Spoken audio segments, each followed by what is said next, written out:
Item ಯಾವುದೇ ಇರಲಿ try ಮಾಡಿ ಆಚಿ ಚಿಕನ್ ಮಸಾಲಾ. ಆಚಿ ಚಿಕನ್ ಮಸಾಲಾ. ಬಸವರಾಜ ಬೊಮ್ಮಾಯಿಜಿಯವರು, ವಿರೋಧ ಪಕ್ಷದ ನಾಯಕರು, ಪಕ್ಷದ ಎಲ್ಲ ಹಿರಿಯ ಮುಖಂಡರು ಕೂಡ ಬರ್ತಾ ಇದ್ದಾರೆ. SIR ಬಗ್ಗೆ ಎಲ್ಲ ರಾಜ್ಯದ ಎಲ್ಲ ವಿಧಾನಸಭಾ ಕ್ಷೇತ್ರಗಳಲ್ಲಿ ನಮ್ಮ ಕಾರ್ಯಕರ್ತರು ಒಂದು ರೀತಿ ಸವಾಲಾಗಿ ಸ್ವೀಕಾರ ಮಾಡಿದ್ದಾರೆ. ರಾಜ್ಯ ಸರ್ಕಾರದ ಷಡ್ಯಂತ್ರ ಕುತಂತ್ರ ನಡುವೆನೂ ಕೂಡ ನಮ್ಮ ಕಾರ್ಯಕರ್ತರು ಹಗಲು ರಾತ್ರಿ ಈ ಮತದಾರ ಪಟ್ಟಿಯ ಪರಿಷ್ಕರಣೆಯಲ್ಲಿ ನಿರತರಾಗಿದ್ದಾರೆ. ಇದರ ಮಧ್ಯೆ ರಾಜ್ಯ ಸರ್ಕಾರ ಅಕ್ರಮ ವಲಸಿಗರಿಗೆ ಪರ್ಮನೆಂಟ್ ರೆಸಿಡೆಂಟ್ ಸರ್ಟಿಫಿಕೇಟ್ ಕೊಡೋದಕ್ಕೆ ಮುಂದಾಗಿರುವಂಥದ್ದು ಕೂಡ ಖಂಡನಾರ್ಹ.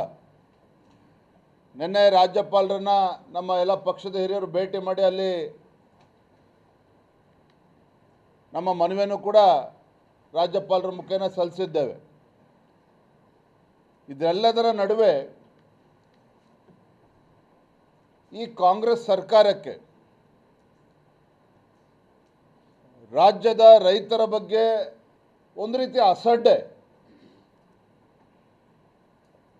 ಕಾಂಗ್ರೆಸ್ ಸರ್ಕಾರಕ್ಕೆ ರೈತರ ವಿಚಾರವನ್ನು ಯಾವುದನ್ನು ಕೂಡ ಗಂಭೀರವಾಗಿ ತೆಗೆದುಕೊಳ್ಳದೆ ಇರತಕ್ಕಂಥದ್ದು ಕೂಡ ನಾವು ನೋಡ್ತಾ ಇದ್ದೇವೆ. ಇದೇ ತುಂಗಭದ್ರಾ ಹೊಸಪೇಟೆನಲ್ಲಿರ್ತಕ್ಕಂಥ ತುಂಗಭದ್ರಾ ಜಲಾಶಯ ವಿಚಾರದಲ್ಲಿ ಕ್ರಸ್ಟ್ ಗೇಟ್ಗಳನ್ನು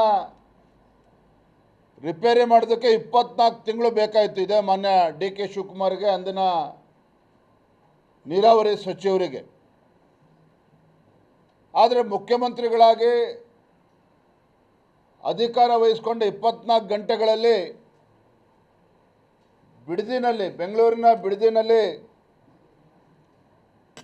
ರೈತರ ಫಲವತ್ತಾಗಿರ್ತಕ್ಕಂಥ ಜಮೀನನ್ನು ಕಿತ್ಕೊಳ್ತಕ್ಕಂಥ ದುಸ್ಸಾಹಸಕ್ಕೆ ಕೈ ಹಾಕ್ತಾರೆ.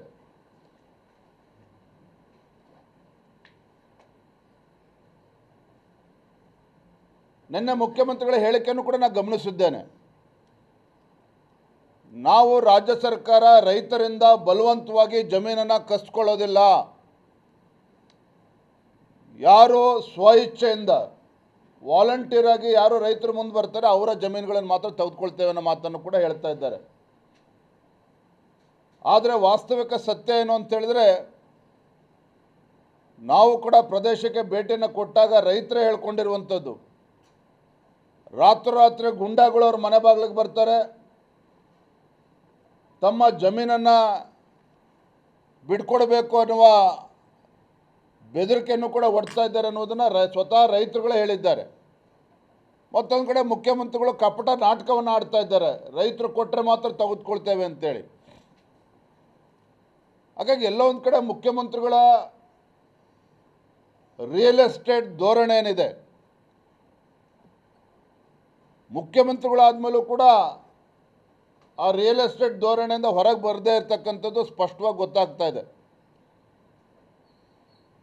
ಹಾಗಂತ ಹೇಳಿ ನಾವು ಸ್ಯಾಟಲೈಟ್ ಟೌನ್ಶಿಪ್ಪನ್ನು ವಿರೋಧ ಮಾಡ್ತೀವ? ಖಂಡಿತ ಇಲ್ಲ. ನಾವು ಅವತ್ತಿನೂ ಕೂಡ ಸ್ಪಷ್ಟಪಡಿಸ್ತಾ ಇದ್ದೇವೆ, ರಾಜ್ಯದ ಮತ್ತು ದೇಶದ ಕೈಗಾರಿಕಾ ನೀತಿಗಳು ಸ್ಪಷ್ಟವಾಗಿದ್ದಾವೆ. 70% ರೈತರು ಒಪ್ಕೊಂಡ್ರೆ ಯಾವುದೇ ಒಂದು ಭೂ ಸ್ವಾಧೀನವನ್ನು ಮಾಡ್ಬೋದು ಅನ್ನೋದು ಕೂಡ ಗೊತ್ತಿದ್ರೂ ಸಹ ಭಾಳ ಮಾನ್ಯ DK ಶಿವಕುಮಾರ್ ಅವರು ಭಾಳ ಚಾಣಾಕ್ಷತನದಿಂದ ಸಿದ್ದರಾಮಯ್ಯನವರು ಮುಖ್ಯಮಂತ್ರಿಗಳು ಇದ್ದಾಗಲೇ ರಾಮನಗರ ಜಿಲ್ಲೆ ಹೆಸರನ್ನು ಕೂಡ ಬದಲಾವಣೆ ಮಾಡಿದ್ರು. ಹೆಸರು ಬದಲಾವಣೆ ಮಾಡಿದ ಮೊದಲ ಹಂತ ಅಷ್ಟೇ. ಈಗ ರೈತರ ಜಮೀನನ್ನು ಕೂಡ ಕಸ್ಕೊಳ್ಳೋಕೆ ಹೊರಟಿದ್ದಾರೆ. ಬಿಡದಿ ಟೌನ್ಶಿಪ್ಪನ್ನು ಉಪನಗರದ ನೆಪದಲ್ಲಿ ಅಲ್ಲಿ ರೈತರೇ ಮಾತನಾಡ್ತಾ ಇದ್ದದ್ದು ನಾನು ಕೇಳಿದ್ದೇನೆ. ಮುಖ್ಯಮಂತ್ರಿಗಳು ಸಾವಿರಾರು ಎಕರೆ ಜಮೀನಿನಲ್ಲಿ ಒಡೆಯರಿದ್ದಾರೆ, ಅವರೇನೆ ಅವರ ಬಂಧು ಬಳಗದವರೆಲ್ಲರೂ ಕೂಡ 100 ಎಕರೆ 1000 ಎಕರೆನ ಇಟ್ಕೊಂಡಿದ್ದಾರೆ. ಸಣ್ಣ ರೈತರು ಹೊಟ್ಟೆ ಮೇಲೆ ಹೊಡಿತಕ್ಕಂಥ ಕೆಲಸ ಮಾಡೋದಕ್ಕೆ ಹೊರಟಿದ್ದಾರೆ ಮುಖ್ಯಮಂತ್ರಿಗಳು ಅನ್ನೋ ಆರೋಪವನ್ನು ಕೂಡ ಸ್ಥಳೀಯ ರೈತರು ಹೇಳಿರುವಂಥದ್ದು ಕೂಡ ನಾನು ಕೇಳಿದ್ದೇನೆ.